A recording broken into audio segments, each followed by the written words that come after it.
What is aging? Is it possible for us to affect it? How much more can we do?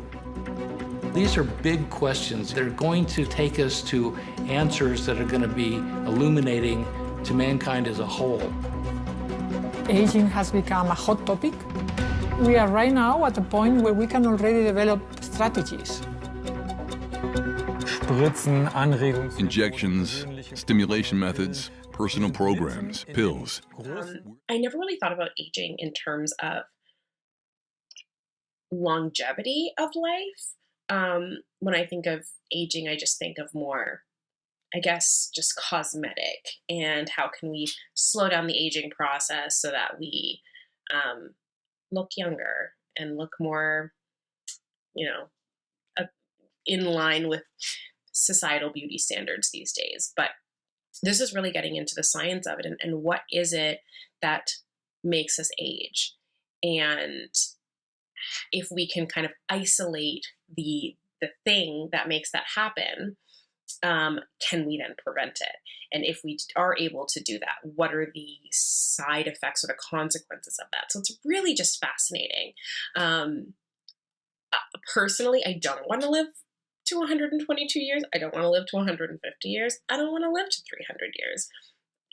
That sounds really awful to me, but I definitely understand wanting to explore that and see, can we extend our natural life expectancy? Obviously, we live a lot longer than what we have in the past due to medicine and science and all of that. But yeah, just really fascinating to see how far can we go? How far will science take us? That we really get to kind of manipulate our own existence in that way, I think is really interesting. The thing that I just thought was absolutely fascinating was the studies of I think it was called the blue area, where there's certain parts of the world where people just naturally age slower, and they are healthy for longer. And yeah, I just I thought that was so interesting. And also the factors that kind of play into how long you'll live, like stress. And I mean, I knew that, but just interesting to see it all kind of laid out. I love the topic of epigenetics and how your genes kind of determine all of these different things. With Steve and his twin, how Steve's blood or genes indicated that he was 4 years older, which is wild to me. So there was just so much science in this that I really loved. It was very fascinating, and I totally see the passion behind this, because it's fascinating stuff. I think you did a great job of informing the audience and the viewer of all the different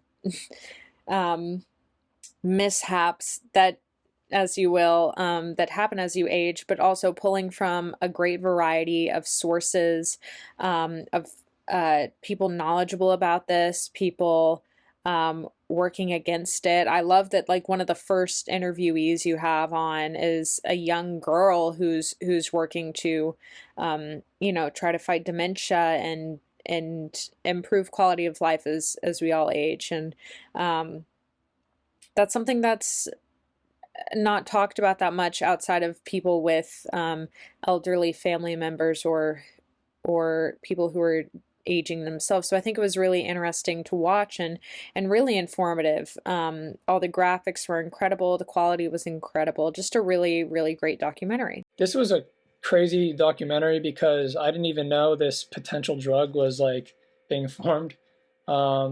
It's, they said 25 years away from this drug, like, potentially being put into the market, which would expand all of our lifespans by years and years.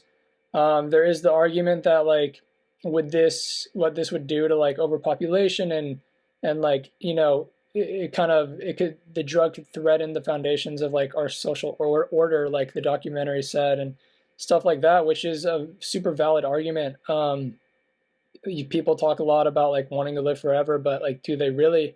And if this drug were to be put into the market, it could kind of lead to to longer lives, which would be great in one sense, and I'm sure some would argue not so great, because some people just want to live their natural span of what they're supposed to live, you know? So this was a super interesting doc. It was crazy to see this young group of kids working for Bioteam, trying to figure out ways for these humans to live their longest lives. It was so interesting to hear from different brilliant scientists who are developing products and tests and improving immunity.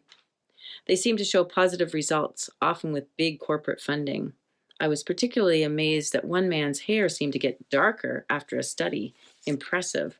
On the other hand, I really enjoyed the footage of people living in various blue zones in the world, where the inhabitants lived longer lives with a strong social network and who eat in healthy ways.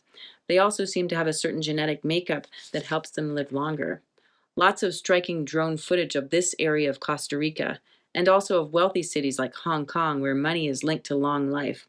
I also enjoyed the scientific animation in this film. Well researched, well presented, lots of different experts who were working in the field, giving us their take on it. I thought it was interesting that there was a wide range of ages and people that are working in this field, seen as it's a study of aging. Yeah, it covered a lot of the planet, many different angles that are being approached to this challenge of prolonging our age into longer and longer.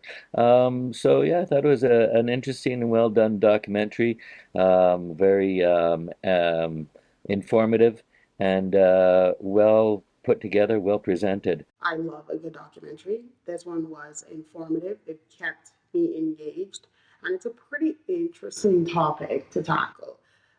The secrets of aging. That's something every human being on the planet, I think, wants to uncrack. And I think it was very informative and also very entertaining. And it made me learn a lot, and I could appreciate that with a documentary. I love when a documentary does that for me. It's about the scientific research that's underway right now as to discovering the fountain of youth, how to extend the life of human beings. And it describes several of the new techniques, including something called thymus rejuvenation. Essentially, it says that the first man to live over 150 years, man or woman, has already been born, and that in 25 years we will have the technology. Now, this leaves unanswered, do we want to live this long? What will be the effect upon the planet? And more importantly, what will be the effect upon our sense of self and society? It is an interesting film, travels all around the world, and you learn Hong Kong has the longest lifespan on the planet.